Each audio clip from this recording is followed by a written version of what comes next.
इधर अंबानी जी ने जियो का रिचार्ज प्लान में 25 से 27% बढ़ा करके शादी में लग गए और उधर इंटरनेट पर ट्रेंड करने लगा पोर्ट टू बीएसएनएल। देखते देखते बात पहुंच गई टाटा ग्रुप के पास और टाटा ग्रुप ने कर दिया कमाल। बीएसएनएल की 5G टेस्टिंग सफल हो गई। अप्रैल के महीने तक पूरे देश भर में बीएसएनएल का सिर्फ 3500 टावर था, लेकिन टाटा ग्रुप ने हजारों करोड़ रुपए इन्वेस्ट करके बीएसएनएल का 10,000 टावर लगा रही है। खास बात यह है कि जो टावर लगेगा वो 4G का होगा, लेकिन जो उसमें टेक्नोलॉजी होगी, जो उसमें डिवाइसेस लगेगा वो 5G का होगा। मतलब उसे आगे चल के फ्यूचर में 5G में अपग्रेड कर दिया जाएगा।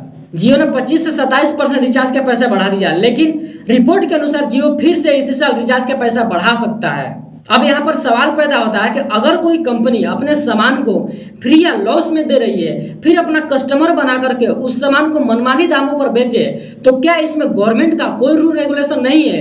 क्या उस पर कोई कानूनी कार्रवाई नहीं हो सकती है? अगर हो सकती है तो जियो पर क्यों नहीं हुई? आइए इस वीडियो में पूरी डिटेल में बात करते हैं। बीएसएनएल की 5G टेस्टिंग सफल हो गई है और जियो फिर से अपने रिचार्ज का पैसा बढ़ाने की तैयारी में है और एक भयंकर मुहिम चल रहा है #PortToBSNL, #PortToBSNL।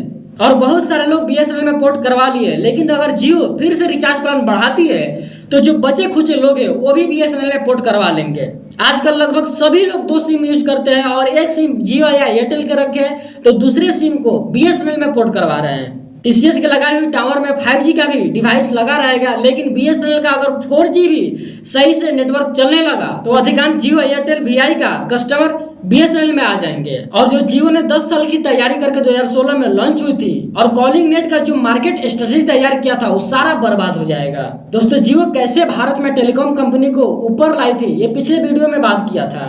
आपको तो बस यही याद होगा कि जियो आया था और फ्री सिम बांटा था, 1 साल तक फ्री सर्विस दिया, पहले 3 महीने के लिए, फिर 6 महीने के लिए, फिर से 3 महीने के लिए बढ़ाया, वो भी तेज इंटरनेट स्पीड के साथ, और सबने सिम ली और इसकी आदत लग गई। दोस्तों, आप बात करते हैं पहला उस सवाल पर, जब कोई कंपनी मार्केट में आती है, अपना सामान को फ्री या लॉस में देती है, फिर अपना कस्टमर बना करके उस सामान को मनमानी दामों पर बेचती है, तो क्या गवर्नमेंट इस पर कोई एक्शन ले सकती है? तो दोस्तों, भारत में एक ऐसी एजेंसी है जो ऐसे कंपनी को बंद कर सकती है। उस एजेंसी का नाम है कंपटीशन कमीशन ऑफ इंडिया, भारतीय प्रतिस्पर्धा आयोग। मतलब कि मार्केट में कंपटीशन को एकदम से खत्म करके कोई मोनोपोली जमा ले अगर कोई कंपनी, तो ऐसे कंपनी को भारत सरकार उठने नहीं देती। भारत सरकार के कंपटीशन कमीशन ऑफ इंडिया के सामने उसे पेश किया जाता है। मान लेते हैं बाजार है, बाजार में बहुत सारी दुकान है और कोई दूसरा दुकान खोलता है और अपना सामान का रेट एकदम कम कर देता है या फिर लॉस में बेचने लगता है अपना कस्टमर बनाने के लिए, तो उसके ऊपर कार्रवाई हो जाएगी, उसे हटा दिया जाएगा कंपटीशन कमीशन ऑफ इंडिया के द्वारा। आप बात करते हैं कि अगर कोई प्राइवेट कंपनी मनमानी करे और अपने हिसाब से अपने सामान का रेट बढ़ाए, तो क्या गवर्नमेंट की उसके लिए कोई अथॉरिटी नहीं है? Try, telecommunication regulatory authority of India. अब ट्राई के हाथ में जरूर है कि किसी भी सामान को मनमानी तरीके से बेचने पर रोक सकती है, लेकिन दोस्तों ट्राई का यहाँ हिसाब किताब थोड़ा सा अलग है।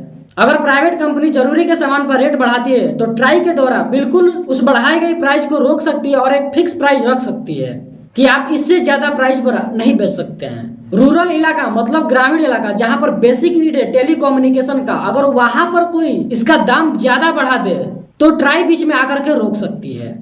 लेकिन कोई शहरी क्षेत्र में कंपनी ये बोल करके रेट बढ़ाए कि हम फास्ट स्पीड के लिए या 5G 6G लगाने के लिए रेट बढ़ा रहे हैं, तो यहाँ पर ट्राई कुछ नहीं कर सकती है। यहाँ पर ट्राई कहता है कि नई टेक्नोलॉजी आई है तो बेहतर सर्विस के लिए पैसा ज्यादा देना पड़ेगा, तो जियो के ऊपर में पैसे बढ़ाने का आरोप नहीं लग सकता है। ट्राई ये नहीं कह सकता है कि रिचार्ज के पैसे क्यों बढ़ा दिए या फिर क्यों बढ़ाएंगे। अब जैसे मान लेते हैं 3 कंपनी चल रहा, उसमें से एक कंपनी या दुकानदार अपना रेट अचानक से कम कर लिया, तो उसके ऊपर competition commission of India action ले सकता है। लेकिन जब जियो मार्केट में आया था तब उसका मार्केट शेयर नहीं था, जियो का मार्केट शेयर अभी शुरू हुआ था, इसलिए उस पर कोई एक्शन नहीं लिया गया। जब जियो का 1 साल बीता तब उसके पास 30% मार्केट शेयर आ गया था, तब उसने 1 साल के बाद कुछ पैसा लेना चालू किया, लेकिन 1 साल तक जियो ने करोड़ रुपए मार्केट में बांट दिए। ये कहना गलत नहीं होगा, लेकिन दोस्तों अब बीएसएनएल कमबैक कर रही है और जियो पर भारी पड़ने वाली है। दोस्तों, इस चैनल पर हमेशा नए नए सही जानकारी आपके लिए लेकर के आते हैं। वीडियो को ज्यादा से ज्यादा अपने दोस्तों के साथ शेयर कीजिए और चैनल पर नए हैं तो सब्सक्राइब फॉलो जरूर कीजिए।